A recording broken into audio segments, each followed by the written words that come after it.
found us. More podcast, where we want you to know God more deeply, find lasting freedom, discover your destiny and make an eternal difference. Now.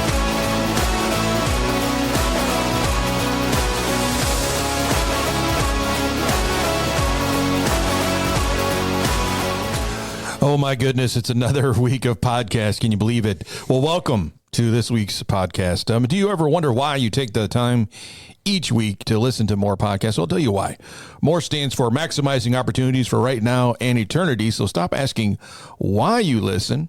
Just never forget to listen and pass it on. And again, we want to thank you all for just spreading the word, because we're at 6.5 thousand downloads, which wow. That's crazy. It is crazy. We're closing in on the population of Petoskey. Yeah, we should do it like a special show if we hit that. You know, what is it, like 10,000? No, it's like 6-9, something like that. Oh, really? Yeah. Oh, man. So we should do like a special celebration podcast that we got the same amount of downloads as in the city of Petoskey. That's awesome. Well, this episode has been brought to you by glow-in-the-dark toilet paper. Ever ran to the toilet in the middle of the night only to find yourself almost going blind when you turn the lights on? Well, fear not. Now you can buy yourself fluorescent toilet paper so that you can do what you need to do without flipping a switch. That's glow-in-the-dark toilet paper. Wow. Yeah. It's actually pretty cool. It glows in the dark. Yeah. Yeah. And then your yard also glows after you flush. Out there in the drain field. The guy that's cleans out my tank every 5 years be like, what in the world's in your tank? You know, well, you never know.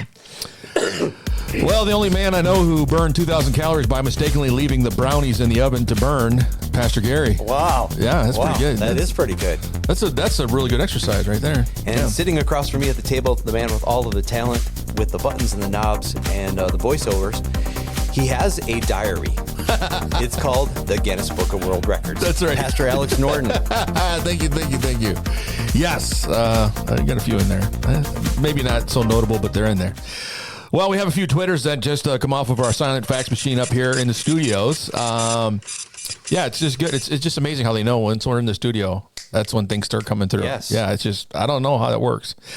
Well, heard the new Wednesday Night Live lineup. Good odds I could find a single man who either wants to be perfect at marriage, starts an amazing business, or becomes an awesome man of God covering the bases. Wow. That's good, right? That is really good. Yeah, because you have three choices, right? You got Roots is going to be coming on Wednesdays. Yes. We have Godly Entrepreneurs, or Kingdom Entrepreneurs with Rebecca Moore. And then we're re-upping the marriage tune-up class. So wow, you could feasibly find yourself a good man. Whoever this is covering the bases, you have a good chance. I wouldn't encourage you to use it as an eHarmony hookup, but I mean, if you do find one, then that's good. That's helpful.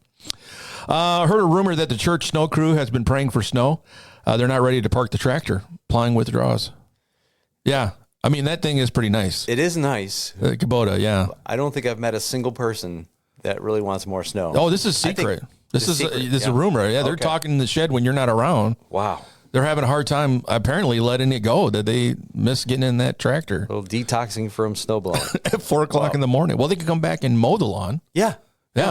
That's kind of the same thing. Right. You're just moving grass instead of snow. Yeah, I think that's fine. Isn't it crazy that normally we move and mow grass for about 3 months. Yeah. And then we move snow for about 7 to 8 months.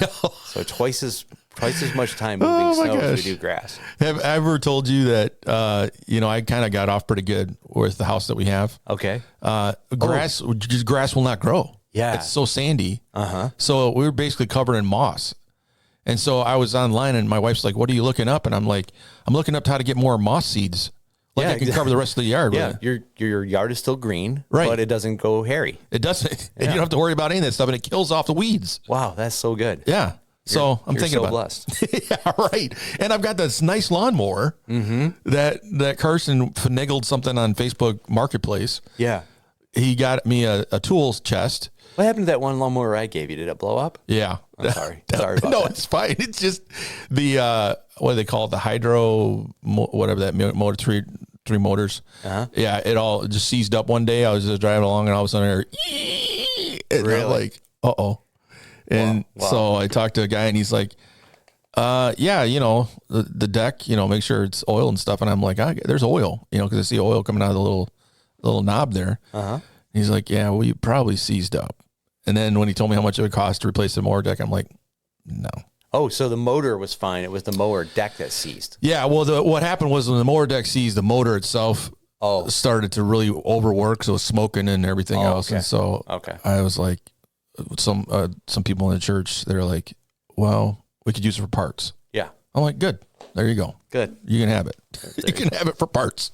I know you're like banking on, well, maybe you'll get it back at some point, but no. It's dead in the water. I think, it's just basically parts. We're going to take an ID break. We're coming right back. Welcome to the More Podcast with Pastor Alex and Pastor Gary. Are you ready to feel rejuvenated? I know I am. This is Francine coming to you with Pastor Gary and Pastor Alex. Get ready. We're going to talk about Jesus. It's going to be a good time. All right, let's go. Well, today in the news here at More Podcast, because we have people that are always constantly getting on the internet looking for news to help us out on the More Podcast. Some two interesting articles have come up, which I didn't even know were there. I'm pretty avid, watcher of the news, but here's a couple things that have come up that maybe you didn't hear, but you'll hear them here first. You're always going to hear the best news on More Podcast. I'm just going to say that. Straight from Babylon News reports, in major blow to democracy, Supreme Court rules voters can vote for favorite candidates now. Washington, D.C., in a stunning unanimous decision that dealt a shocking blow to democracy, the United States Supreme Court affirmed that people can vote for the candidate that they want to. Isn't that crazy? That is crazy. What a novel idea. That's a brand new concept. Although we're not a democracy, we're a republic. But correct. That's beside the point. The fact is, I think it's great that we finally have got that settled, that we can vote for who we want to vote for. So yeah, places like Colorado. I like the quote that went along with that. Let the voters take people off the ballot, not justices or judges or whatever. People that are not the people that are paying the taxes, right? Yeah. Right. Well, I heard today that Nikki Haley looks like she's going to submit her. Oh, really? Yeah, her. I thought she was going to ride it all the way out. Well, that's what they were saying, but they said today that she's possibly going to have a news conference for it. Yeah, I kind of had this idea that she was going to stay in as long as that Supreme Court decision came along. And once it was decided that they can't take them off the ballot, then I think she was not going to be the backup to the former president not being able to run. Yeah. Well, last night during Super Tuesday, she came in at like 22% of the votes. Okay. And Trump had everything else. So yeah, but that 22% is pretty impressive. It is pretty impressive, but not enough to get her the vote she needs to be the Republican candidate. So we'll see what happens. It's going to be an interesting thing, but it's good to know that you as an American now can vote for whoever you want. Right. You don't have to go with what they tell you to go with. You can go with whatever you want. That's a good thing. This is good, Dave, for the Republic. I'm glad that this is happening. Another news story that came out, Fullerton, California. This is kind of an interesting story, but the relationship between a local married couple encountered an awkward moment this week after the wife caught her husband lusting not after another woman, but after their neighbor's perfectly manicured lawn. Yeah. Apparently, this is the way the story goes. The incident, which has reportedly still not been fully resolved, occurred when the woman, Lauren Green, noticed her husband staring intently out the window of their home while muttering these words, "Oh, wow. Oh, man. That is unbelievable." I thought for sure that he was checking out a woman, but no, it was the neighbor's landscaping, Lauren said. Brad was totally mesmerized. You'd think that it was a beautiful thing walking down the street. Apparently, it was just the lawn that he was wanting to have in his own. Wow. Yeah. I get that. I mean, when we lived down south, people compared their lawns all the time. Yeah. And one thing I learned is they were putting some sort of fertilizer on their lawn to make it super green. Yep. And then we did it. And it was cool. You did that? Yeah, we did. Well, because you can't have a yellow looking lawn when your neighbor looks like a golf course. Yeah. and they're like right next to you. So you're driving, and all of a sudden you see this nasty looking lawn. Mm-hmm. So we had this company, in True Northern Green, Michigan, come out. you know, we just wait till spring and everything melts off, and then we discover what we left in the yard in the fall. I know that's happening right now. Yeah, my dogs have found so many toys out in the yard right now. They keep bringing them up to the front, and I'm like, where did this come from? You know, my discovery in the front yard was I found some of my yard lights that I had hit with a snowblower and blew them off into the. Destroyed them. There's solar chips and everything laid all over the front yard. Yeah, that happens. I think every year. That's why I have to go to the Dollar General and buy new ones every year. Yep. What was my husky? He likes to dig like little tunnels and stuff, and so we constantly have to stop doing that. But apparently, the previous homeowners used to throw liquor bottles underneath the back porch, and we didn't know it because we can't get in there. Right. He found them, and he's been pulling them out, and he sets them out there, and then we throw them away. Mm-hmm. And he found one that was not even open yet. Really? Yeah, somebody had not even opened it, so he pulls it out. And he's like all excited, like, look what I found. Stash, yeah. And so we threw it out, but I'm like, how many more is under there? I mean, it's up to like 7 bottles now. Wow. It must have been the husband's secret stash that had it there. He's putting them on. So my dog finds them. Well, that's the news from More Newsroom. And we just hope that helps you, kind of round out your news diet so that you're not just hearing one side of the story. There's so much more here. So, next week we'll definitely have some more interesting news for you because that's what we do here. More Podcast is always about the more you need to know. Let's take a break.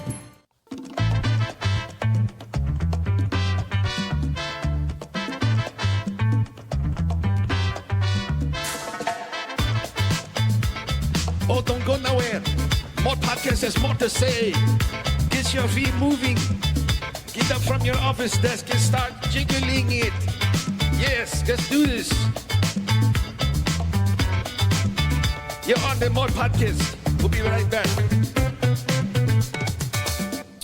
We have another tweet that came in while we were just gabbing our gums here.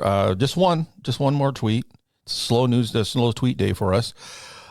Since the basketball hoops have been taken down, my game is ruined as I would sit there during the sermon and fall asleep under the shadows of the basketball hoops. Oh, really? Yeah, this is a confession apparently. And hashtag now what? Now they can't because they're in the limelight. Yeah, it's true. I mean, those things did have a nice shadow in that section. Yep. And if you're going to be one of those people that, going to nod off during the sermon, you didn't have to worry about it. You can die pretty good. Right. Yeah. I've caught a few people, in those sections. You walk by, it looks like they're praying and they're not because I hear snoring, but it's there. But so we got the backboards down. If you haven't noticed, if you're watching the stream and you're wondering what is different about the chapel, doesn't that always happen? Yeah. Like when something changes or somebody changes something on you don't really know what it is, but there's something different. Something's different. Right. That's what it is. I had a bunch of people that were watching online that noticed that the camera angles have changed. Yes, they have. Yeah. Yeah, because we took the basketball hoops down. The cameras used to mount to the bottom of the basketball hoops.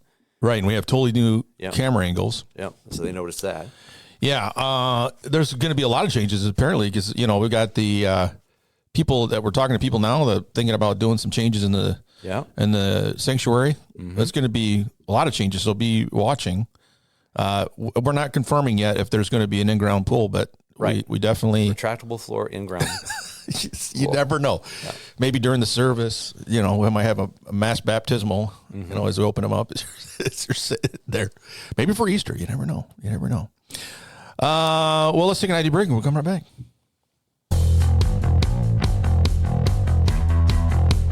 We want you to know God more deeply. Find lasting freedom. Discover your destiny and make an eternal difference. More Podcast.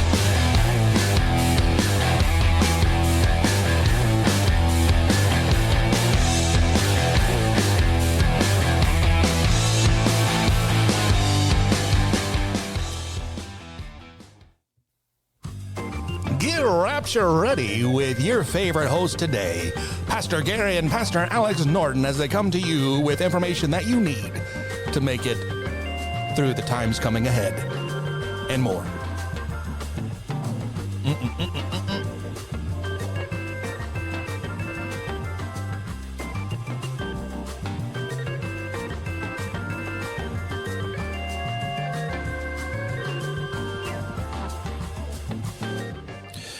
Well, on Rapture Ready News, we actually got a really short article, but I think it's worth saying because it's a win. It's a win for us. Okay. We just found out last week that Biden, he found out that he can't force Christian doctors to perform trans surgeries in court. Apparently, it was a rollover from the Obama administration that he re-upped when he came into office, basically saying that doctors don't have the choice. If you're in the medical field, you should be able to do this as part of a medical procedure. But according to the federal court, it's ruled that Christian healthcare workers cannot be forced to perform elective body disfiguring surgeries for individuals who identify as trans despite a mandate from the Biden administration. In an order released on Monday, the United States District Court of District of North Dakota granted partial summary judgment in favor of the Christian Employers Alliance. And so it's setting a precedent now to where other states are saying, well, then we're going to possibly have to look at the law and maybe put it on the books as well, which is a big thing because apparently in North Dakota, as this case was brought to the courts, they considered any surgery as being life-saving. That was the wording. And so they put that as a life-saving thing under mental health that need to be done. So it's a win for us because now, Christian doctors are not going to be put into position of being sued by somebody that wants the surgery and they don't want to do it. So it's good. It's a good win for us. Finally got one on the books in this administration to say that we don't have to bow to this goofiness that's going on. So. Yeah, it seems a little weird that I'd want somebody to do that surgery that maybe isn't even qualified. It's like everybody in the medical field has to do this. Right. Yeah. Right. That'd be a thought I would have if I was wanting to do that. But at the same time, I think a lot of these doctors, especially Christian doctors, they put themselves in the position of getting sued a lot just on precedents. Like it seems like the other side sets it up so that they can create a lawsuit against a certain doctor and take them out. Right. And, a lot of these things put them in the poorhouse. I mean, by the time they're done, they don't have a practice anymore. They can't, do anything. That's going back to the cake, case. Yeah. Where, these Christians didn't want to produce a cake for this homosexual couple that were getting a civil union. They, the people that owned the cake company are like, no, we're not going to do this, but these people will do it. They directed them towards somebody else, and then they get a lawsuit because. And I think if I understand right from that story, I try to keep up with it, but they're still in the midst of litigation over that. Like they still can't have their business running the way it used to because of that. That's what happens. That's what happens when that side, starts taking these cases on. And the problem is that people that are, get into, especially like wanting to be a doctor or a surgeon for the right reasons, they just can't survive in that climate and that atmosphere because everything gets destroyed. Their reputation, their financial part of what they've done to create their business is all destroyed. So, I mean, it's just a lot of stuff that gets involved with this, and definitely need to keep praying for this because it is a battle. It is a spiritual battle that's unseen, and it's going on constantly, trying to ruin these people's lives. And honestly, we need these Christian doctors, in these positions because we need somebody that's got a voice that's credible to stand up against this stuff and say, listen, this is not a good thing. And so we need to be praying for them that they fight these things and they win, just like this situation. They win, and they make it possible for us to have doctors that believe the same thing we believe and are not going to fall to these ridiculous lies of the devil, that need to be that are constantly propagated in our culture. And so I think this is a win. This is a good one, and I'm glad to know that. That God stepped in on this. I really think so. God stepped in on this one and ruled against it because, frankly, the courts are not in our favor right now. A lot of places they seem to side with other opinions. So it's a good thing. We'll be right back with our Harbor Light question for today, and you got one, right? Oh yeah. All right, here we go. Wait, you just jumped into a whole hornet's nest of awesomeness. I'm just saying right now, you better get yourself ready because we got more stuff for you on the Mo Podcast. Louise, come on, get over here because we're getting ready for the Mo Podcast.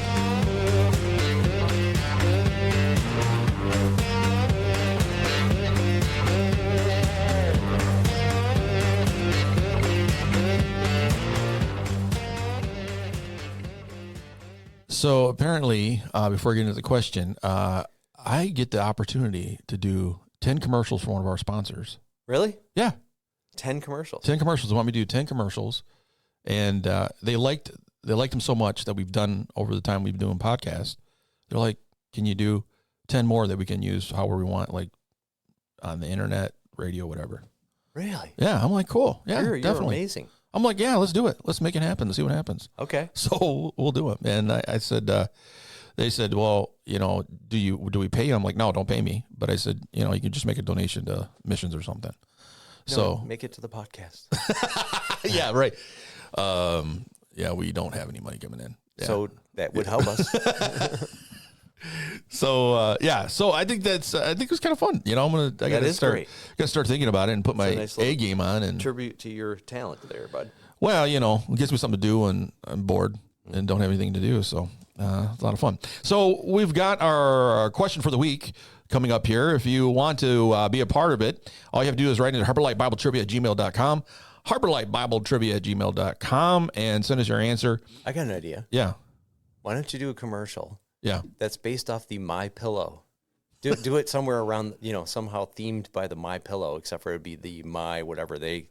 Yeah. Yeah, and then, talk about the Giza. They got the materials over in the Giza. I know. You should do that. Have you seen I was watching Fox News the other day, and he's now got a whole line of clothing.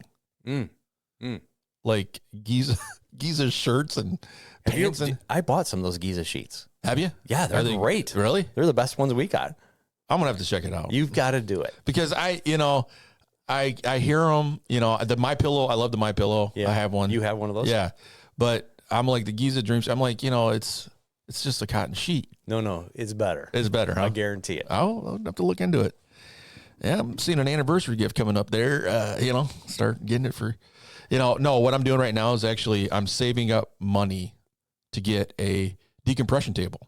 That's what basically helped me get back on my feet. Mm-hmm. I found one on Amazon that's a manual version of that. It's not electronic. Mm-hmm. So it looks like a medieval table. You lay on it, you put your feet through these things. It looks like an inverted table laying on the ground. Put your feet in there and you have somebody crank it, till you get to the tension you need. The breaking point? The breaking point, yeah, when you're screaming. My wife's going to use it as a torture tool. But you lay there and it's I think it would work. I mean, but you don't flip upside down? You don't flip upside down. You stay flat. Okay. And it's awesome. I'm like, this is amazing.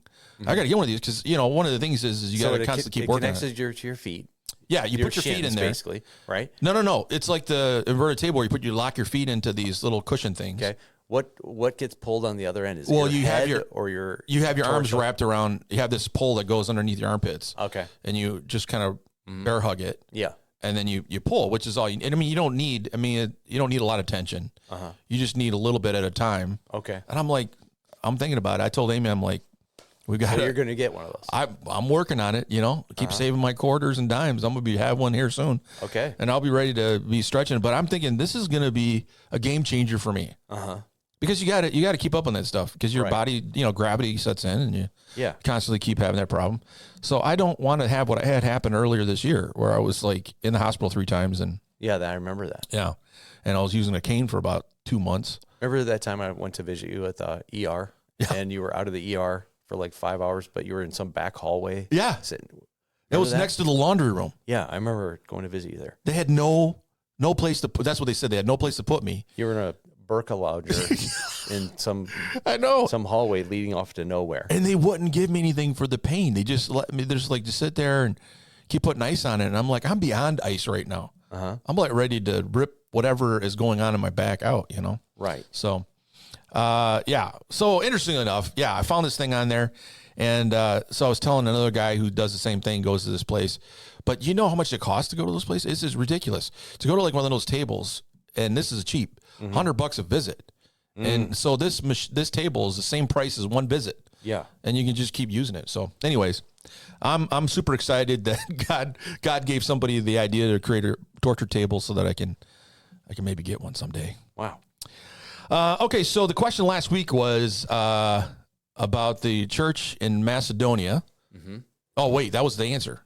Okay. Yeah, the answer was who was the church? Yeah. And it was Macedonian church that gave, right? Yeah.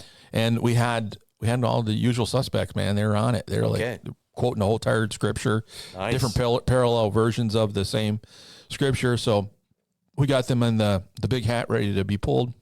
Okay. Leslie, we still got to get Leslie a shirt, don't we? Yes. She just had her birthday yesterday. Oh, yeah. Celebrated her birthday. She's a big winner, so we got to get her a shirt, and I've got those all in my office. So I'm ready to I'll give it to you because you can give it to her at small group. Yeah.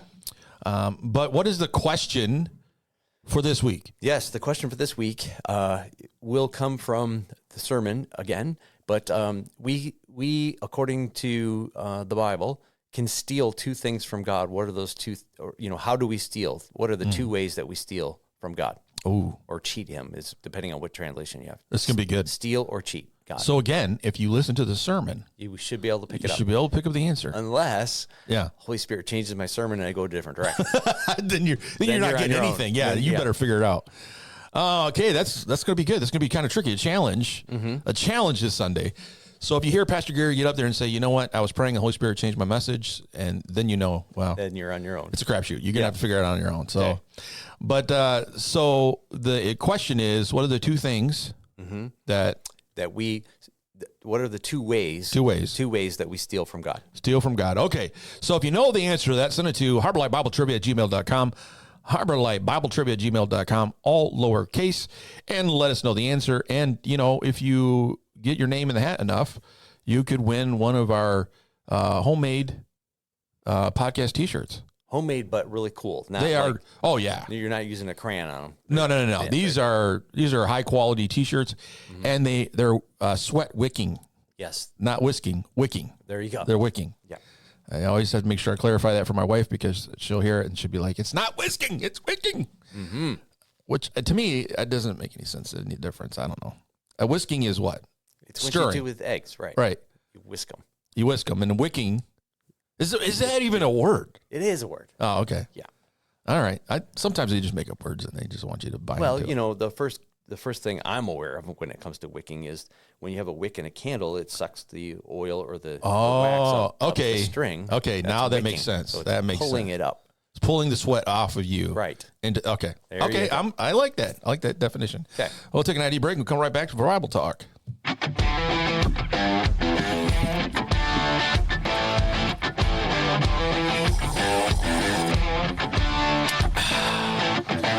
More podcasts where curiosity meets insight. Tune in, delve deeper, and discover more.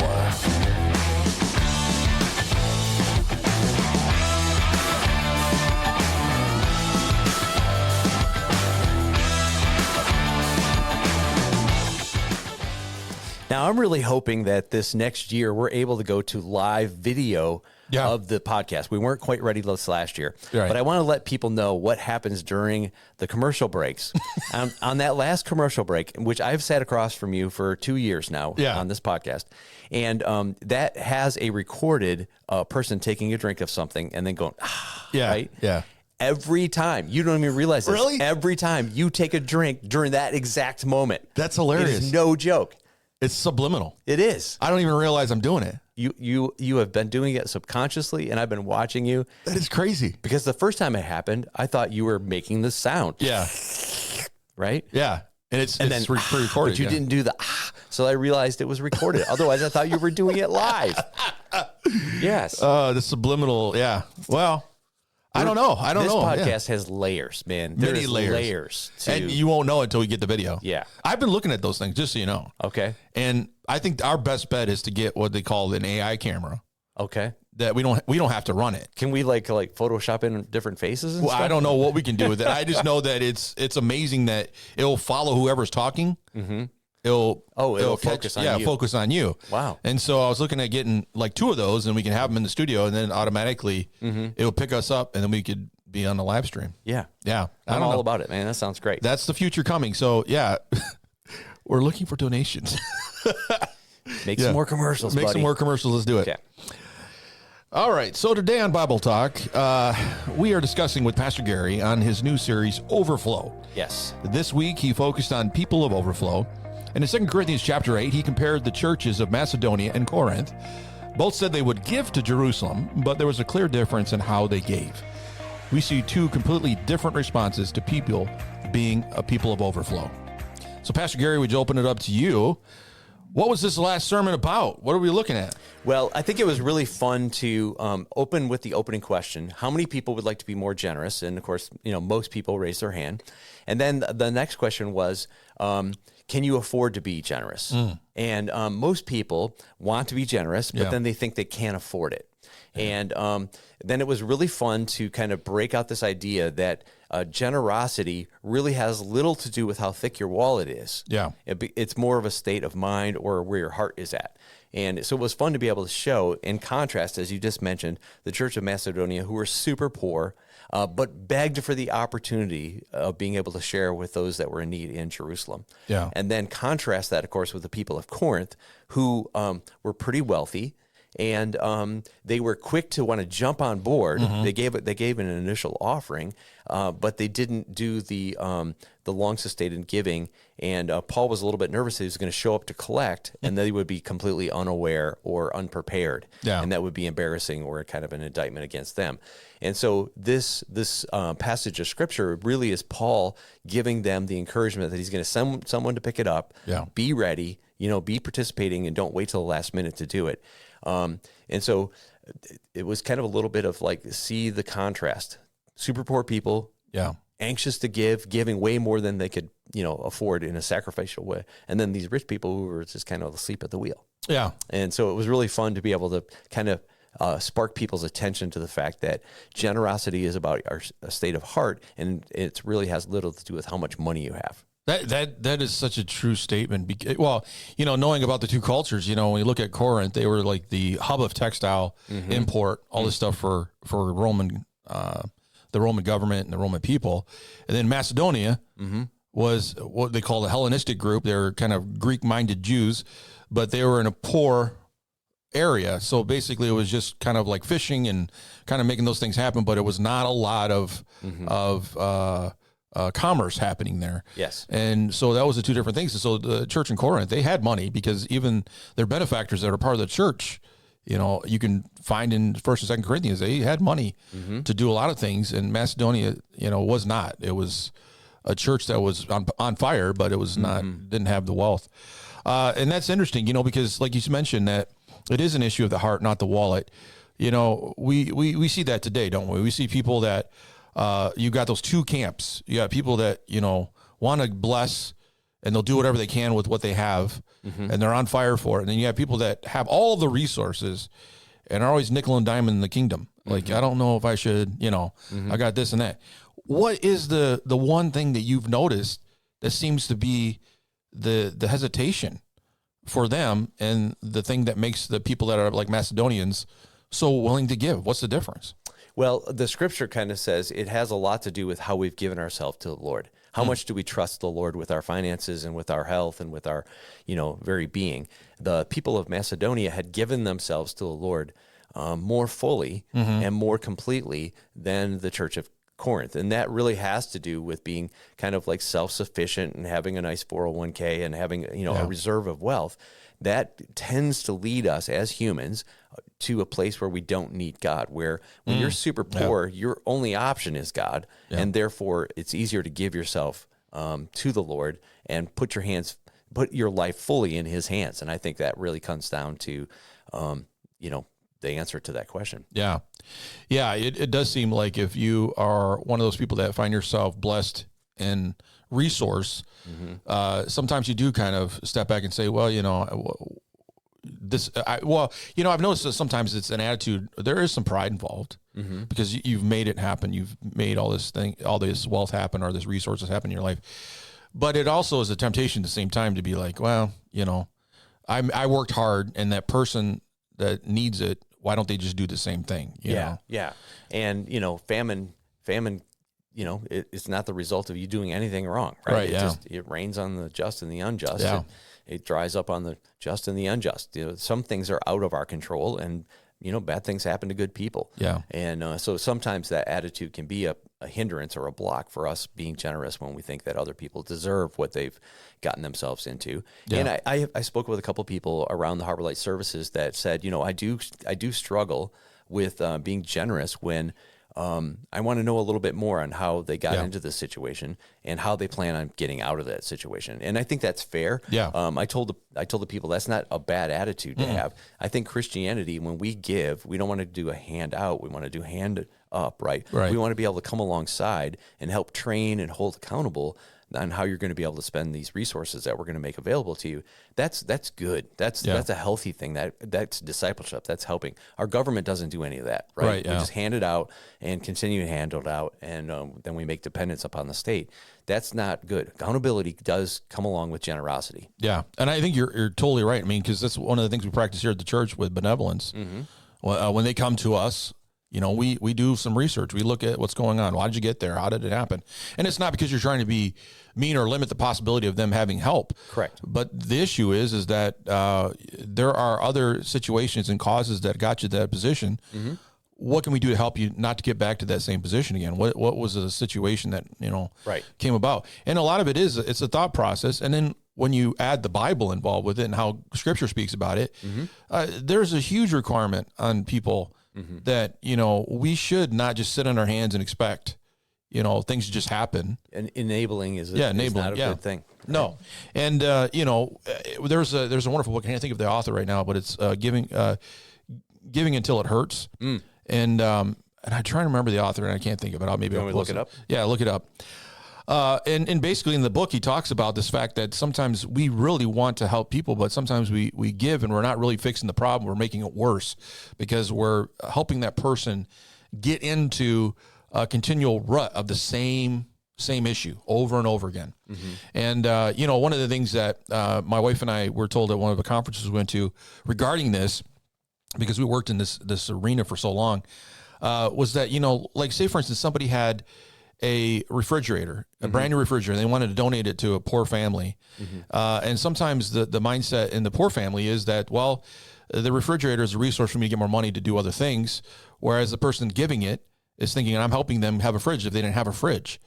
And so there is that change that has to happen. We have to help them understand that refrigerator actually gives you opportunities to have a better life because you can freeze food and put food in the fridge as opposed to selling that fridge right away and doing whatever else you need to do. Was this book a Christian book? I think the author... I got two books by the same title. One of them's Marilyn Donella, and the other one is Martha Bolton. I think it's Bolton is the one, yeah. Okay. If I remember right. But, yeah. Well, here's another book, Give Till It Hurts by Larry Hopkins. So sounds like there's at least 3 books by the same title. It's a big topic. Yeah. One of those is Christian. One of those deals with the Christian perspective on it. But okay. I would say that it's something to, if you get a chance, look at one of those up. But we, as Christians, I think we always have well-meaning to give and give and give and give. But we're not really fixing the situation. And I like what you said on Sunday that we're not honoring God by just enabling people. That's not honoring to God at all because we're not helping them grow and mature in their faith. Yeah. I mean, we're not saying we don't want to help, but at the same time, what can they do to fix it? And there's, like we mentioned last week, there's so many resources around you sometimes that you don't even realize that you have talents that you've never tapped because you're always in that crisis mode trying to get. And God does not want any of us to be beggars. Right. He wants us to be overcomers, and we have to find ways that God can enable us to do that. And he does. He does if we're willing to do it. Yeah. But, in this situation between the comparison to the churches, you do have one group that they just want to give. And it's an amazing thing to do. And I'm telling you, you could be somebody that is just making it from paycheck to paycheck and be one of the biggest blessers in this church just because God enables you because your heart is there. Right. And I've seen it so many times where people have blessed other people and they don't have that much to give to begin with, but they bless your socks off, Yeah. It's just a really cool thing. It is. One of those wonderful pastor privileges that we have to know some of those backstories. Yeah. So tell me a little bit more about this difference between the Church of Macedonia. In 2 Corinthians chapter 8, verse 1 through 15, you mentioned that they were super poor, but they were filled with abundant joy and they overflowed in generosity. why do you say they overflow in generosity? It wasn't just necessarily because they financially gave, but what are some of the characteristics that you pick up on that you can just see that they're overflowing people? Yeah, I think that they are people that recognize that there's a blessing that comes and a reward that comes from the Lord when you participate in His work. Yeah. Right. I made the point that God's the great accountant. He knows when you give in secret. He knows all of those things, and the Bible is definitely clear that He's a rewarder of those who diligently seek Him and participate in what He's doing. And so there is a reward that comes along with participating in what the Lord is doing. And I think that these Macedonian people had picked up on that and had learned that lesson to a place where they realized that there's a blessing that comes by giving. Our founding pastor, Pastor Bill Mindel, he would, when things would get tight around here at Harbor Light, especially when we first started, we're kind of living, offering bucket to offering bucket. And we would get, things would get maybe tight or facing something big, and he would be like, how can we outgive this situation? Yeah. How can we give? Who can we bless and see the Lord turn around that blessing back on us? And I think that's a lesson that a lot of us who were a part of the church at that particular time have learned, that when we have an opportunity to give, we could either sell something or we give it, and we're looking for someone to be able to bless. Yeah. Because when you sell it, yes, you're going to make a profit off of it, or you'll be able to make some money back. But God's economy, His economy works so much better than the world's economy. And so when we give, when we bless, when we share, when we participate in what God's doing, we get to see God's math. Two fish sticks and 5 biscuits. Yeah, right. Yeah. 35,000 people. That's great math, man. Yeah, and I remember being in some of the services with him where he'd be like, God laid it on his heart. Give some money to somebody, and he would just, in the middle of the message, give somebody some money, and you're like, what? It spontaneous giving is one of the other things that we can see. Both the Corinthian church, especially the Corinthian church, actually did a spontaneous gift. The word was given that there was going to be this famine that took place. And they gave right immediately before the famine even hit. Yeah. So that was pretty cool. That was Acts chapter 11. Yeah, we don't want to make them sound that bad. I mean, they were givers. Yeah. But they were one of those groups that counted the cost constantly. And they're like, oh, we've given, so we've done our part for the year, and, we're done. One of the things, I don't know if it was a sermon you preached, or maybe I'm just picking this up from my past, but I remember a pastor, telling me this good old, cliche adage that you can never outgive God. And that truth really stuck with me, as corny as it sounds, because it is so true. It's like, God, no matter what you give, God can multiply it like the fish and loaves, but He constantly can make those resources continue to grow. And I've seen people that, as they have been sowing into the ministry or sowing into somebody's life, it's amazing the resources that begin to open up for them. And I think for me, it is a kingdom principle. I think there is something that happens in the heavenlies when you begin to start thinking that way, where, you think, I only have the 2 fish and the 5 loaves. That's it. And I'll give it to you. You can take it. And then God brings back a basket for you, and you can have more to give and more to give. And I think that is such a neat thing, but it goes back to this. Paul talks about in 2 Corinthians chapter 9, verse 6 through 8, the chapter over from what you preached on. Sure. And it says, remember this, whoever sows sparingly will also reap sparingly, and whoever sows generously will also reap generously. Each of you should give what you have decided in your heart to give, not reluctantly or under compulsion, for God loves a cheerful giver, and God is able to bless you abundantly, so that in all things and at all times, having all that you need, you will abound in every good work. I love that last part, because it's, God gives you abundantly so you can do even more good work. He can even, and I think that's the cool part. And so when your mindset is, that's what I need to do. I want to be a blessing. I want to be blessed so I can be a blessing to other people. But, God looks at it and says, okay, sure, I'll give you something. Let's see what happens. There's a famous pastor. I don't know if it was one of the gentlemen, may have been Spurgeon. I'm not too sure it was. But when they first got started, they could barely get by, and then they gave their 10%. Yeah. And then they got blessed, and they said, well, let's see if we can give 20% and live off 80. And they kept going in that direction. They were continually being blessed. They were, bigger offerings coming in through their preaching. And then at the end of their life, they were living on 10% and giving 90%. But the 10% they were living on was way more than 100% when they started. Yeah. Yeah. That's how God works. Yeah. Right. And so you can continue to give and try to outgive God, but you're never going to be able to do that. And he's just going to continue to bless you. He's great with you being blessed. And you'll find yourself way ahead, even though you're giving 90% of your income away. You're living more on the 10% is even greater than what you even started with.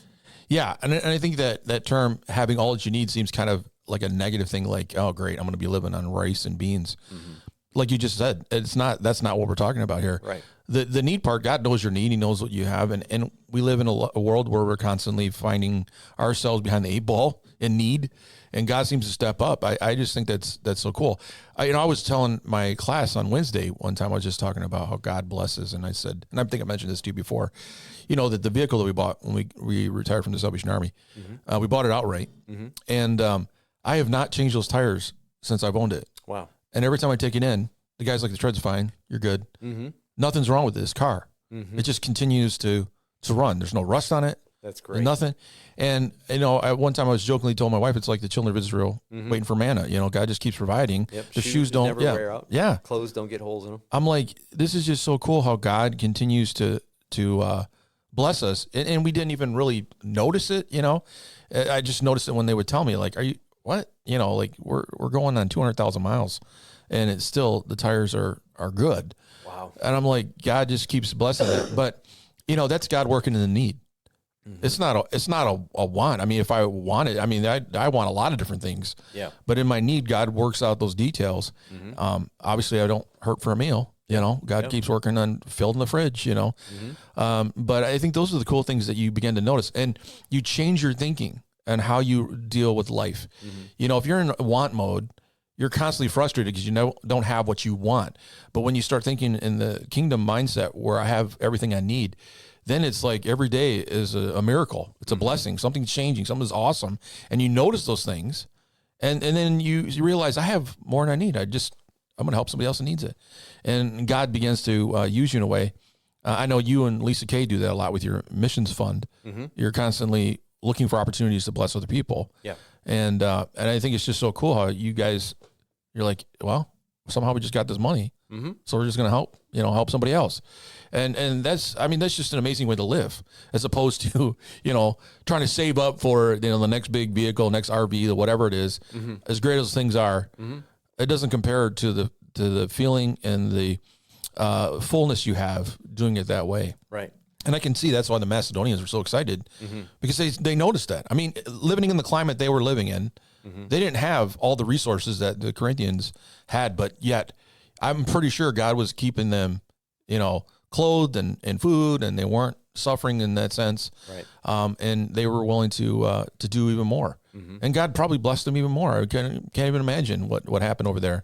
Yeah. Lisa Kay is, my best friend, obviously. And we pray together, and we get a word for our family, a word for Harbor Light Church. And the word for our family this year was to be more kind and more generous. Mm-hmm. And of course, it's easy for her because she's so kind and generous. She is very. That was a word for Gary. Yeah. But to be more kind and more generous, and to look for opportunities. I didn't talk about this, and maybe I'll mention it this weekend coming up. But we were sitting around the table there a couple weeks ago at the staff meeting, and Chelsea, who is raising money to be able to send some volunteers down to children's ministry, and she was wanting to take 10, and the 2 people at the table said, okay, I'll cover one of those, sponsorships. And then yesterday, one of the other staff members said, whoever wants to go above the 10, it's paid for. Yeah. Isn't that neat? We are surrounded by generous people. We are. And we have a generous staff and generous church. And it's just wonderful, and it's inspiring to be a part of that. Yeah. We have, I guess we could coin a phrase, we have a lot of Macedonian hearts here. Yeah, absolutely. People that want to be a blessing for other people. Mm-hmm. But it is definitely a mindset change, because I think people that come into our community, it blows your mind to think that people are like that. Mm-hmm. And one of the things we've talked about before is that we have to kind of guard that a little bit, because some people come in and they still have those residuals of greed and want and all those things, and they tend to really push, wow, look at these guys getting blessed over here, what about me? And I know you teach often that, listen, you've got to change the way you think about that. Yeah. God will begin to start blessing you when you get in the right mindset. A lot of times, as long as you're in Christ's mindset and you're willing to burn down the house, to get whatever you can out of it, it's not a good thing. I mean, and so we talk about that here a lot, but even though this church is very much a blessing church, it comes with a lot of heart change, a lot of, thought change as far as how we deal with that. Absolutely. And we are not a place where it's just like a social safety net where, we're just here just to kind of, do whatever, give whatever, Yeah, you're exactly right. And we've had, like, over the years, let's say over the past 15 years, I have seen the congregation, there's lots of people that go to Harbor Light that are blue collar, hardworking people. But I have seen less people barely getting by. Yeah. Right. And I think that's this culture of blessing has so deeply ingrained itself into the congregation that now, instead of rescuing people as much that attend here, we are the rescuers. We're helping the people all around us, our neighbors, the people that we work with. I think that we're surrounded by super generous people that are making a tremendous impact, and the Lord's hand is upon the congregation here. Yeah, because it's healthy ground, right? Yeah. I mean, Serve Day is a good example of that. When you can get people to sacrifice a Saturday in the summer to go do something that takes away from their time for at least 4 hours, and they go do it, and they're really excited about it. I've never heard a bad report from any of those groups that have gone out. Yeah, like these guys, they just complain the whole time. They had to do that. No, nobody does that. Right. In fact, they say, like, "Why are you so excited and happy to come and deal with my garbage or paint my house, whatever it is?" Yeah. But that's the mindset of the people of this church, which I think is very, very good. I mean, this is a healthy place, and you're right. I think God continues to bless us because we're being good stewards of what He's been bringing to us. But I would say, there are churches that don't. There are churches that live for tithe, do that part, just kind of ritual rote kind of thing. And that's about as far as they go. And that's exactly what they get is, people that just tithe and that's it, not doing anything else. Right. But, our mindset here is definitely different. You're part of a community that responds and shares and blesses. And I think it's a good thing. I think that's what people are attracted to a lot of times here is because none of this makes sense. Right. This building, the school, the Solid Rock Center, the amount of money that we bring in to do stuff around the world, missions, none of it makes sense. On paper, none of it makes sense. When we talk about the end of your budget, you look at it and you're like, how in the world did this happen with 500 plus people in the middle of northern Michigan? Right. It doesn't make sense. Yeah. Yeah. It's great to be a part of that. Yeah, it is really cool. It's like, wow, and I mean, that alone right there is a miracle of God's hand being on it. And, anybody that says that, Harbor Light's not doing what God wants, I think you need to just look around and see how God's been working. I mean, it's pretty obvious that His hand's upon us and upon what we're doing. Obviously that God really does see something here. And because He's not going to bless something that He doesn't believe is going to do what He needs to do with it. So, yeah. Well, one of the things that I was thinking about with your message is this concept of the very base aspect of how do we start this idea of having a Macedonian heart. And I think, would you agree, maybe not, that it starts with tithing? Yes. And I'm glad you asked that question because during the reading, Paul says, here's what I would do if I were you. Okay, so he gives them really good practical hints, right? Yeah. Start now and do a little bit every week so that when we do show up to receive this, that there'll be something there.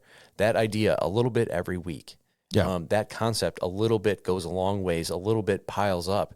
And there's definitely not, we'll call it sticker shock. There's not the, oh my gosh, I just gave that amount all in one setting. Yeah. Every year, if you're a giver here at Harbor Light and you're filling out the envelope and, we're tracking, you get that financial statement at the end of the year that you get to turn in for your taxes. My wife and I have made it a goal every year to outdo what we did the year before. And at the end of the year, you're like, oh my goodness, look at how much we were able to give. But I didn't feel it all at once. I just spread it out over the entire year. Yeah. That spreading it out helps it out. Tithing is a part of that, right? Tithing is a 10% of your gross, of what you make, and you give right off the top. That's the first thing I was taught as a child, even when I got an allowance for making my bed and taking out the trash, right? Yeah. My mom and dad would help us tithe right off the top, and then you live off the rest of that amount. But at the end of the year, when you add all that up, it's pretty impressive that you're able to give that. But you normally would feel it a lot more if you gave it all at once. Right. Yeah. Right. Tithing is a little bit every week, a little bit as you go along. And then at the end, you're able to look back and say, wow, look at what the Lord did through our giving. Yeah. And tithing is also the entry level. This is what a lot of New Testament believers, they kind of argue tithing isn't in the New Testament, although the Bible does teach actually Jesus was a tither, right? That's true. Tithing is Old Testament. Actually, tithing predates Old Testament law. Yeah. It's a universal giving, right? Yeah. Because Abraham gave to Melchizedek. That was even before the law was given. Yeah. So tithing goes all the way back to the beginning. Well, in the New Testament, we're not just 10% givers. We're 100% givers. Right. Yeah. Right. 10% is nothing compared to what God's called us to as New Testament givers. Yeah. And but there is a blessing, and as you mentioned, when you tithe, the promise of the word says that He's going to keep the enemy from stealing away from you, and that your money won't be cursed. Yeah. It won't fall under the curse of the brokenness that's in our world. Right. Yeah. Your money will last the way it's supposed to. Changes currency value, doesn't it? It does. Your dollar becomes $100. That's awesome. Yeah. And you see that happen a lot. But we are definitely, we don't preach tithing a lot here at Harbor Light. We preach giving, but tithing is a principle that we put in place. Yeah. It's the baseline for giving. Yeah. And I like how we phrase it on Sunday. We always say, we receive your giving. We receive the giving. Right. We don't take up offerings. We don't take up offering. Yeah. You're not paying a tax. Right. Yeah. There was a interesting, like a story that was given to me by a pastor talking about how, we think about the tithing concept. It's the same thing that the pagans would do during the times of the demigods and those kind of things. They would pay a tithe or a tax to gain the favor. The favor of the god. And, so he's like, quit saying that, because basically that's what you're saying is that you're paying a tax, pay to play kind of thing with God so that He'll be in your life because you pay that. But that's not the concept that we're talking about. Right. It's a totally different thing. And so when Paul talks about it, giving 100% or giving everything that the Holy Spirit lays in your heart is definitely a different attitude as opposed to that.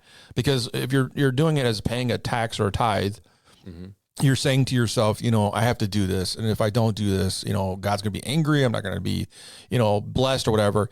That's not a relationship anymore. Now you're paying into a government. The kingdom of God now is this overpowering government that now wants to take over your life.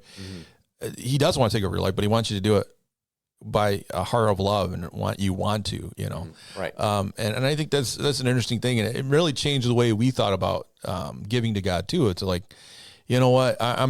It's not a pay to play thing. I'm not trying to, buy God's favor so that He'll do something for me, because that's not how it works. Yeah. God does because He does. And so it just changed the way we think. And we've told other people, especially even some of the times we've had classes and stuff here, that's what it's about, is changing that thinking.